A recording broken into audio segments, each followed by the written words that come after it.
And we got Jewell James online, and first want to thank him for calling in and give him a chance to introduce himself, and then we'll have a little visit. Thanks, Jewell.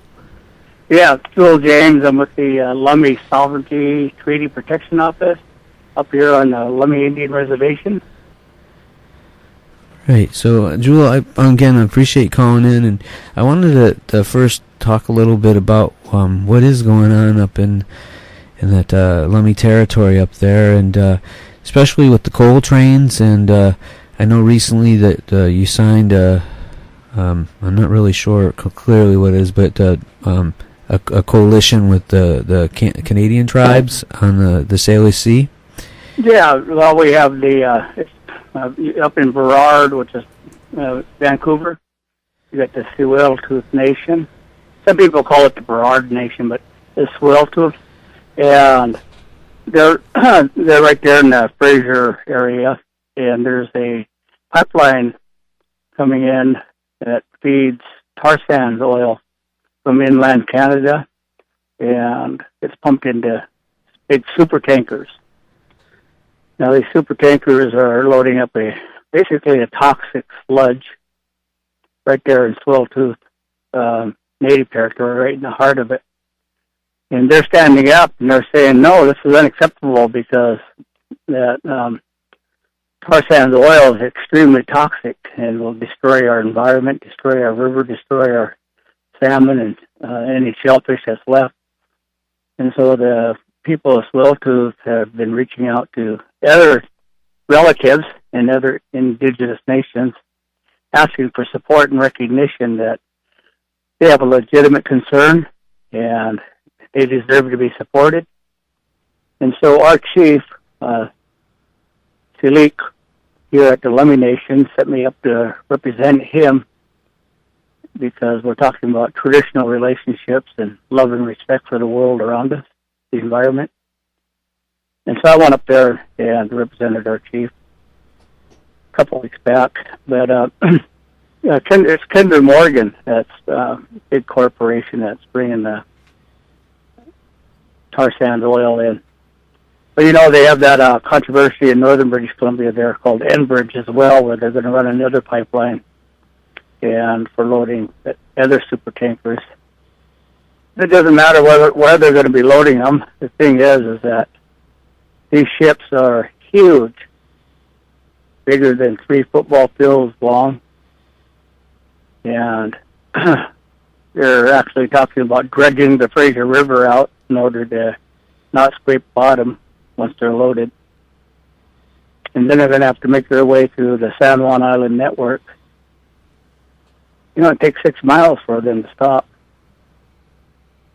When we look at all ship traffic going through our territory down here in the United States side, amongst the San Juan Islands where the Lummi people are from aboriginally, we're talking 4,000 ships going through, 2,000 one way and 2,000 back, load and unload. And these ships are all going to go up through the Aleutian chain and cut across over to Asia. They're going to go to a place called Umiak Pass.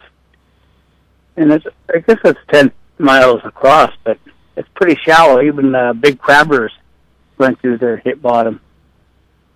And just south and east of that Umiak Pass is pretty much the nursery for all the salmon on the Pacific West Coast. All the salmon and herring go up into that area. And it's kind of a big nursery for them, and where they mill around and mature before they start making their journey back to the many rivers along the West Coast. And so we're looking at a very dangerous process for shipping this tar sands oil to China. And then down here on the United States side, we have an old deli site. People call it Cherry Point. It's just north of our reservation, and it's gone into private ownership. But this was a village of the Lummi people, and most of the people had died before Captain Vancouver came through the area in 1792. There was back in 1778 they figured there was a big smallpox epidemic, and it pretty much wiped out all those people. I know the journals of Vancouver talks about all the bodies laying all over, on top of the skulls and bones and villages that were now empty. The disease came in before face-to-face contact. And they had anywhere from 99 to 100% kill rates. And so the people died right there, right where they were running from each other, because smallpox was called the speckled monster. It's really a horrifying disease, and the Northwest was virgin soil for smallpox and mumps and measles, the common cold, influenza. All of these diseases came in and had extremely high kill rates amongst the natives. And so in our oral history, our people grieve over the massive loss of life that took place before we even had face-to-face contact. But Cherry Point is one of those villages, and it was old, thousands of years ago, and there were cemeteries and graves in there.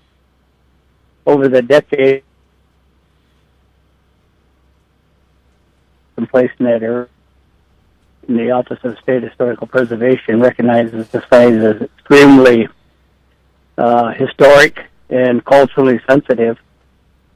The State Historic Preservation Office actually said that it's one big cemetery. And so we have some corporations that have bought the property, and they want to build an export dock there. And they want to ship in coal from Powder River by train. And so these trains are going to be a mile and a half long.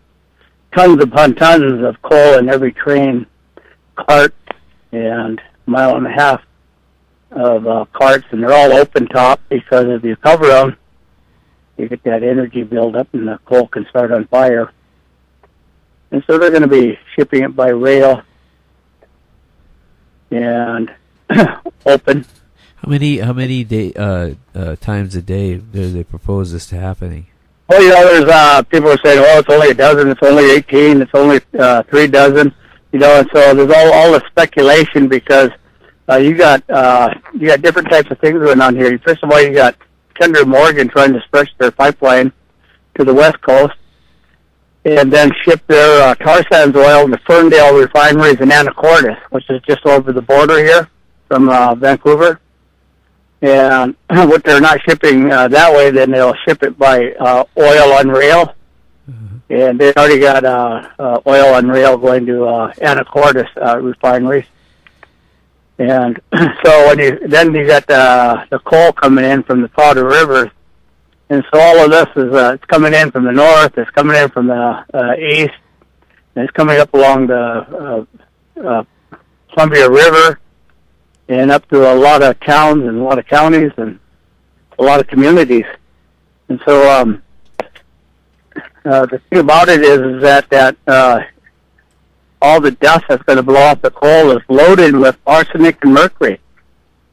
And so wherever the train goes, it's basically spreading tons and tons of arsenic and mercury-loaded coal stream, every creek, every ditch. It's going to wash into Columbia River and any other river in between here and the Powder River. And people that are really, that's going to be close to those railroad lines, there's a lot of homes that are in little towns in between. And the thing about it is that that dust is carcinogenic. It's cancer-causing. You're going to see increases in asthma, increases in cancer.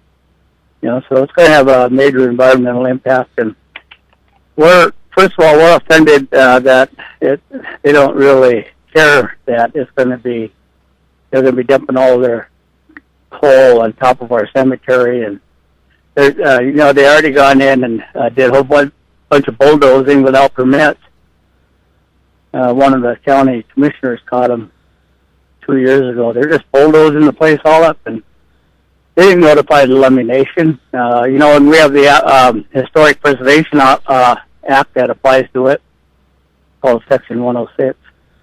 And they're supposed to be consulting with us and working with us and develop a plan just in case there are some inadvertent discoveries of bodies based on the work that they're doing. But they know, as a corporation, the SSA, the Pacific International Terminals, And if they had to work with us, that, it's going to slow everything down. It's basically, I think what they're thinking is it's cheaper to just do it and get caught and pay the small fines than having to negotiate with the tribes and try to come up with these historic preservation cultural resource plans that will address how to address the tribe's concerns for the area. Yeah, they're forgetting the protocol that they need to do. Well, yeah, and that's required by the Historic Preservation Office, but they didn't want to be tied up with that. It's, if they move forward and do their own studies and not worry about getting the permits, they can put them 1 or 2 years ahead. They can save $9, $10, $11 million just by doing it and worrying about the permits after. As long as they can work out some type of forgiveness plan. And so that's what they've done, is they've gone in and destroyed the surface, and then now they're saying to the Lummi Nation, well, can't we enter an agreement where you kind of recognize that we didn't know better? They had a company called Amex Corporation that reviewed all the records, and they knew it was loaded with graves. They knew that the whole area is considered a cemetery by the State Historic Preservation Office. It's just that if they recognize it officially too much, they'd have to comply with the Historic Preservation Act, Section 106. And once they made application for their federal permits, because the Army Corps of Engineers would be involved, and then they really are into the federal process. And so what we found is that they were violating state law, and their actions were both misdemeanors and criminal felonies. And, of course, you can't go on the property because it's trespass. You can find bones and everything, so it's no trespassing, keep out, and kind of a catch-22 for the Lummi Nation if you go in there, and try to prove what we believe happened. But the thing is that they also have their lawyer, Mr. Waldo, coming up and being a nice guy and trying to convince the Lummi Nation to enter a memorandum of agreement that basically says, go look the other way and forgive them for destroying the surface of this ancient village site, for destroying the surface of the graves and the cemeteries. And so when we were looking at it, we said, well, the Army Corps has been saying, you're going to have to sign this memorandum of agreement now, or we'll sign it without you. And they've been saying that to us, and we're saying, well, we find that offensive. We don't have to agree that we're going to look the other way. They did some damages, and we're not happy with it. But they have their lawyers up here talking to tribal leaders, convincing us, them, it was an accident. You can forgive us. Let's work together and move forward. And there's a lot of people that would like to just cooperate. But for the Sovereignty and Treaty Protection Office, we're saying no. The tribe advised us to look at the issue and come up with the best recommendation on behalf of the Lummi Nation for the long term. And we're saying don't agree to the memorandum of agreement. First of all, the Army Corps didn't have jurisdiction yet when they started intervening and telling us we had to sign. Second of all, the Advisory Council on Historic Preservation in Washington, D.C. is an office that will hear us and what we have to say in regards to the oral culture of our people and oral history about the historic and cultural value of the site. And in addition, if we believe that the Army Corps had overstepped their boundaries and failed to protect our interests under Section 106, and then that's a 110K violation, Section 110K. And if they continue to say, well, we didn't violate anything and you're wrong, and then we have a right to appeal to their boss, the Secretary of the Department of Defense, under Section 110L of the Historic Preservation Act. Now, the act itself is really kind of toothless.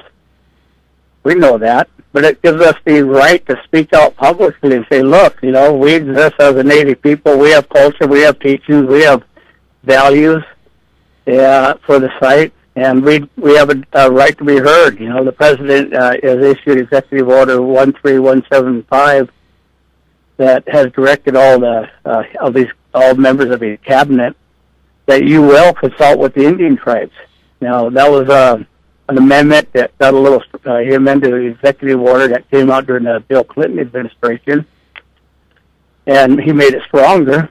Not only that, the president also accepted the duties and obligations that were addressed under the United Nations Declaration on the Rights of Indigenous Peoples.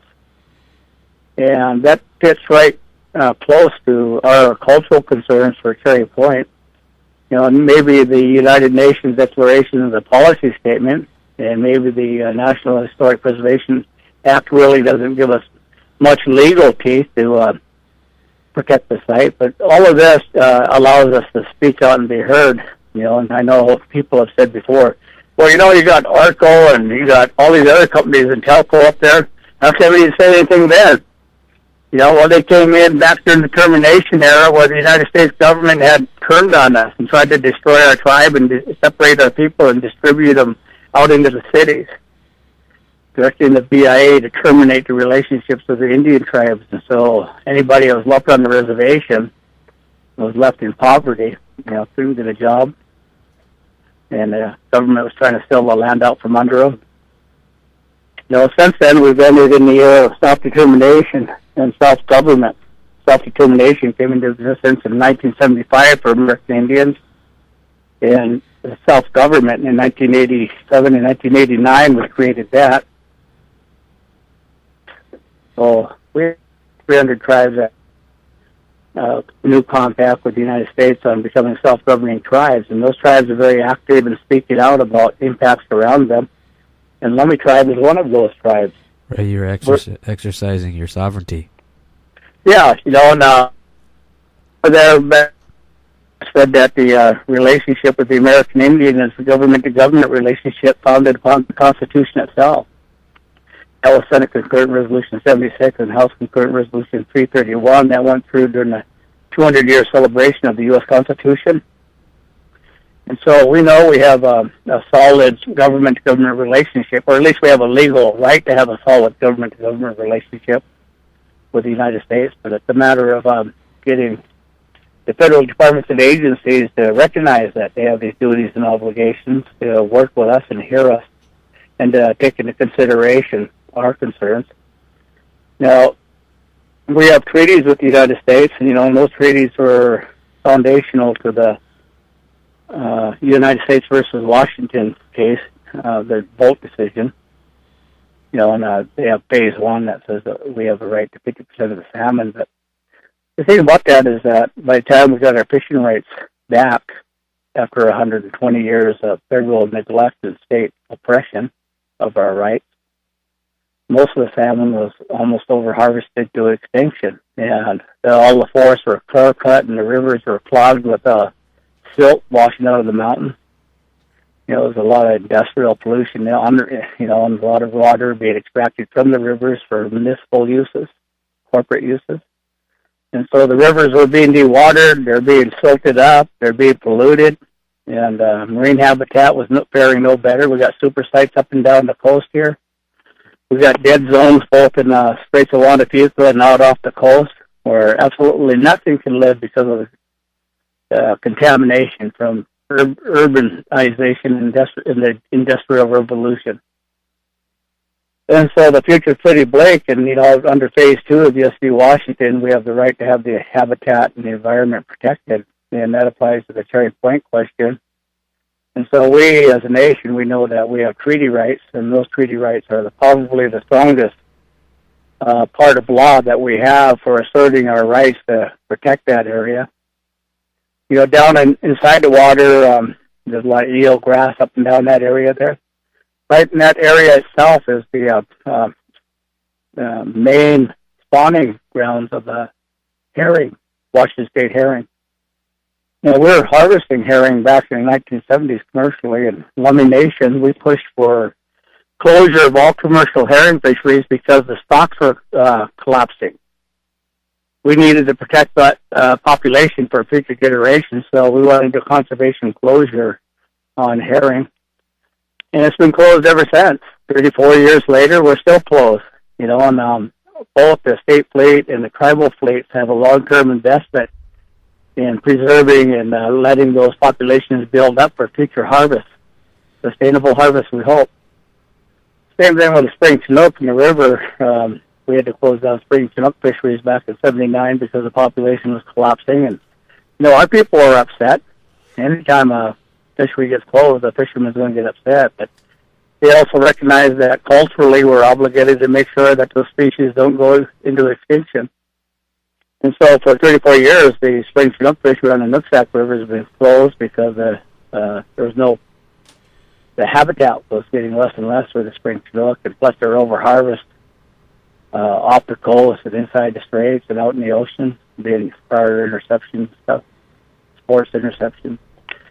But still, we've been working on building up those species as well. And one thing about the coal is once they get it to the site, and then they're going to have to water it down constantly. They want 5.5 million gallons of water a day on the average day, and then it's going to increase tenfold during the summer months because once the winds start blowing, dust is going to go in every direction. So where are they going to pull that water from?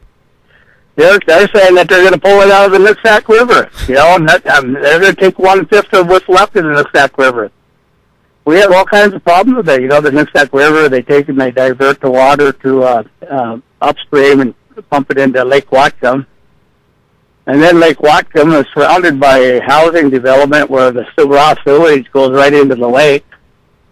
But they take that water and pump it to the houses for fresh water supply. So I think Whatcom County has like 13, 14, maybe even more cases of E. coli every year just from the water supplies coming out of Lake Whatcom.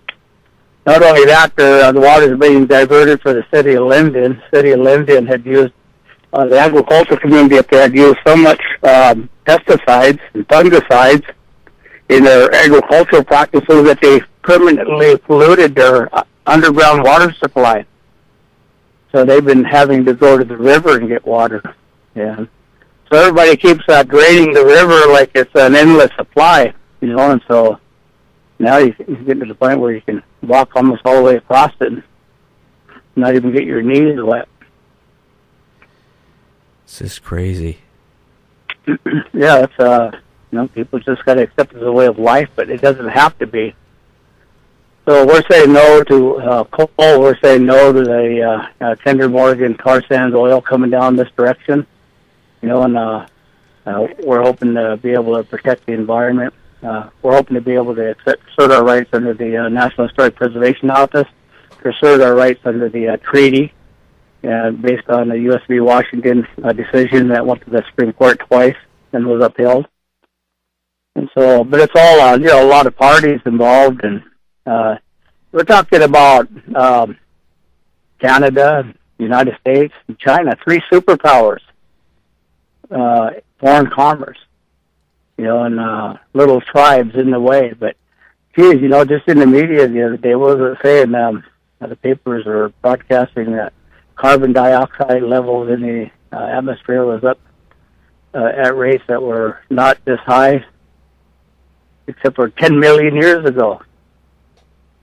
But the thing is that worldwide, the modern superpowers and secondary powers at the United Nations have been negotiating decreasing the pollutants in the atmosphere because we're being confronted with global warming. And ignoring it doesn't make it go away. But, we need more responsibility both on the United States. The United States considers itself a superpower and a worldwide global leader, and yet it's not doing enough to decrease the amount of pollutants that are going into the atmosphere. And so, I don't know, I guess they expect the poorer countries to decrease and allow the superpowers to go on with business as usual. There are a couple coal-burning plants being built in China every week. And it's a major source of air pollution. And so by saying no, ultimately we're just saying that we agree with the global community that all of us have to do our part to decrease the atmospheric contamination in order to prevent global warming. And so coal and You Google and start looking into that tar sands. They're talking about where they strip mine the earth. I mean, these are the biggest states, doing absolutely everything. Right. It makes me crazy when I think about like it's the largest carbon bomb. We keep on continuing to pull oil out of there. Yeah, and China's got $4 billion invested in tar sand oil. It's buying up a lot in order to, but now that it's bought it up, it needs to try to get it out of the area.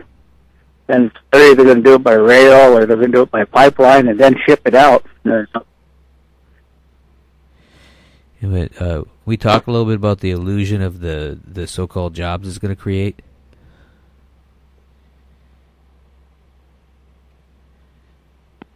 Jewell? I think that we lost Jewell for a moment, and hopefully he'll call back in. And I think he might have gotten out of range. But yeah, the tar sands, folks. I just keep on thinking of a show earlier, a couple of years back, when I would talk with Chief Phil Lane and Russ Wheeler, Ben West, a few others about. Oh, hold on. This chaos. Yeah. Oh, sorry, Joe. Must have been out of rage or something. Yeah, something happened, so I got cut off, but I called back. Yeah, thanks for doing that.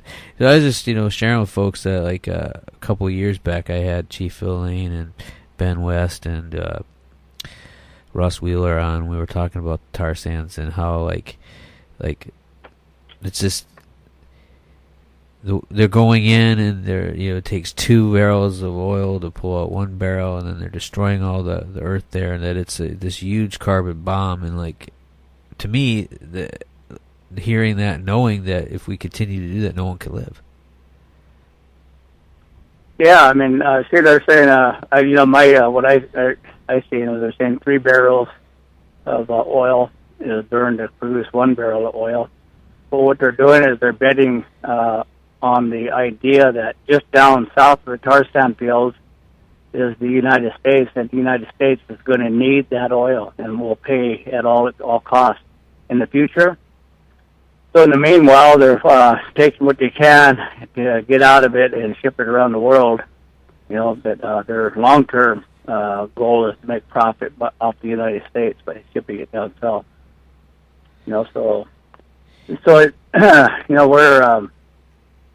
We live in a country where our standards of living are so extremely high that we're basically consuming way beyond our population percentage in regards to the global community. We're kind of like the gluttons of the world. Right. Well, we consume more faster and waste more in the process. Right. It also reminds me about when I talked with Uncle Billy once about how they cut down our old growth forest and shipped them to Japan. Trees. We bought this was really, we're trying to do everything we can. We're back in the late 70s. Were studies on scientific studies using a methodology out of Harvard that was developed during World War II to try to help understand some of the core values. But we're also doing interviews of tribal elders amongst 14 nations to look at what we thought was going on in regards to a problem in preservation. And our people, they needed the forest protected because we have a lot of cultural that take place there. But the U.S. Forest Service was authorizing a lot of clear cuts, and so Japan would buy up all those logs, and they shipped them to Japan, and then they sunk them in the harbor because they'll stay down there for a couple hundred years. They hedged their bets on future value. Yeah. So I mean, it just sounds like this is repeating over and over, and we need to really be listening to the native elders of whatever area that we're living on, because it's like Billy said, that we've always lived here. We're not going anywhere. Yeah, at one time the Pacific Northwest was so extremely wealthy with food per acreage, you worked 3 months out of the year and took 9 months off. For the native communities, we did a lot of cultural stuff. But now, it went from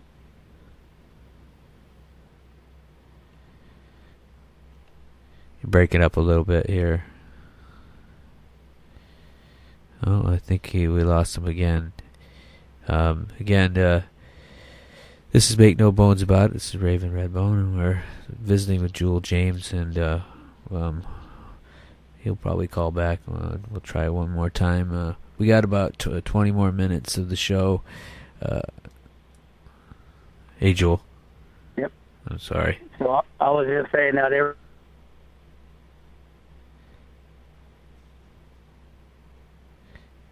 Yeah, you break. We can't hear you.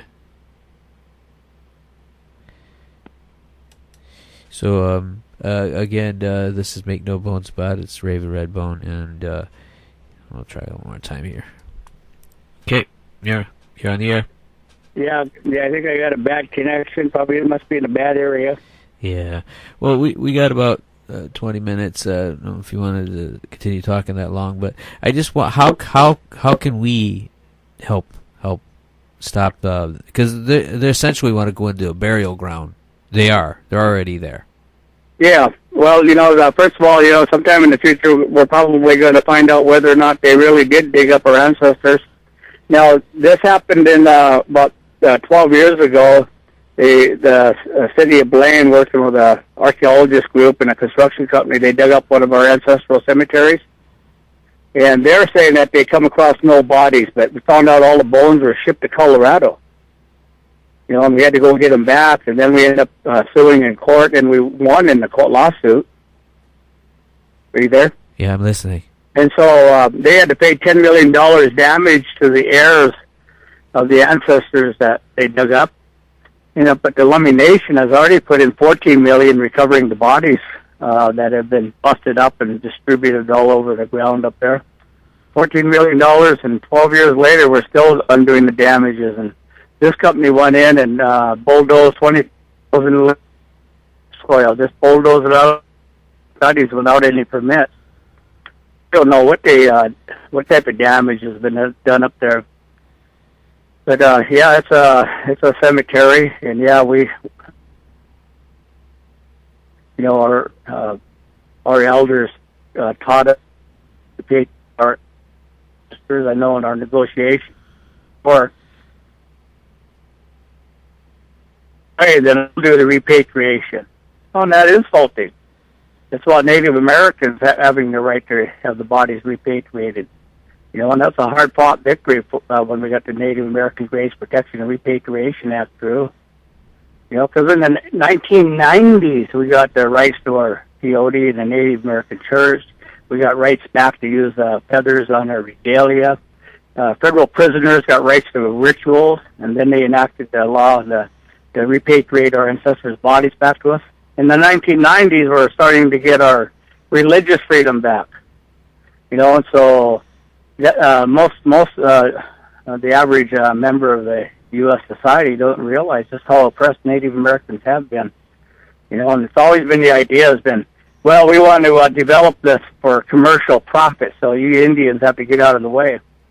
That's always been the story. Remove the Indians. They're a problem. Right. It really bugs me that that I have this conversation a lot with people, especially as I ride the transit, and just how people don't realize that it's still happening. Yep. It hasn't stopped. It just keeps on coming. And I know they wanted to tear down that school up in Seattle.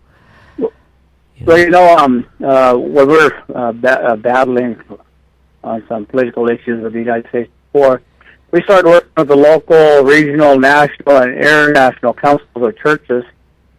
Back in '87, 10 bishops from 9 denominations, Christian denominations, issued an apology for passively sitting back and allowing the laws of the United States to be enacted in a fashion that was discriminatory towards Native Americans. They're basically practicing intolerance. Okay, it's okay to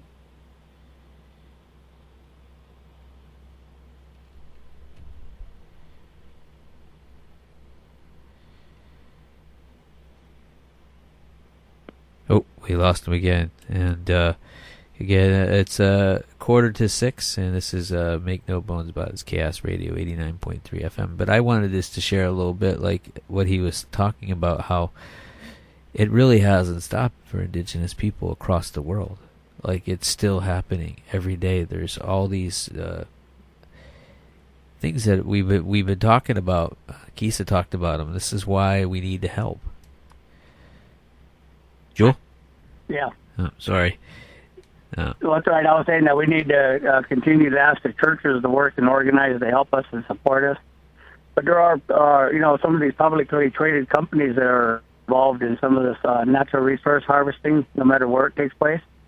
People that have stocks in there need to speak up as stock owners and speak up in their general assemblies when they're having their meetings and hold their, but a lot of times that stuff doesn't come up. They don't know that their dollars are invested to destroy the environment extensively. I know when we're battling to save Arlico Creek, which is a 1,500 old growth acres of old growth forest, and that was privately owned. Mutual in New York owned it, investing in future retirement funds. We had to actually go to stockholders and let them know that, look, your money is invested in clear-cutting whole areas. Is that what you invested your money to do? And so we started getting some sympathetic ears. Mutual in New York withdrew and sold the land back, and then we ended up buying it from Crown Pacific before they went bankrupt. And now it's in protected status for all future generations, not just Native Americans, but kind of a seed forest, and it's an old growth forest. But whatever we can do to save it, we're saying the same thing with Cherry Point.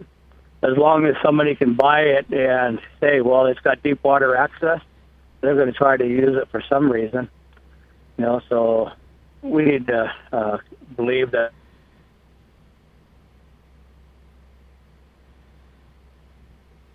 Oh, we lose him again? I think we did. And I'm sure he'll call back. But what he's talking about is that we all need to know where our money's going, and to, Jewell? Yeah. Yeah. I know that you're probably in a bad area, and okay. Yeah, I never know where I left off on. So I guess, but anyway, we just hope people pay attention and do their part to stop it. All right. And I know that you're busy, and I appreciate you taking time with us and speaking with us, because these are important things. I just wanted to say that about 5 years ago, I was talking to Steve Robinson at the governor's office when they have the government to government. Yeah. And he talked to me about how we're going to see increasingly people dying of water poisoning. Yep. And the cancers, and we're seeing it now in the fish with 3 heads, and so. This the misnomer of people thinking that there's going to create all these jobs if we're all dead, for 2 or 3 jobs. It's we have to start taking better care of our environment. And the only new jobs will be at the construction when they do some minimum construction, but all of those are going to be bidded out. They're all union jobs. So a few of the old timers and unions will get jobs. It's going to go to seniority, but it's not a lot of jobs. It's all automated. Dump it, load it, conveyor it. There's not very many jobs. Yeah, and for the price that would take all many lives and our children's lives. Yeah, and it's just like what you're saying. Country, there's no laws being created by it. Right. A few. Right. So again, I appreciate you taking time with us tonight.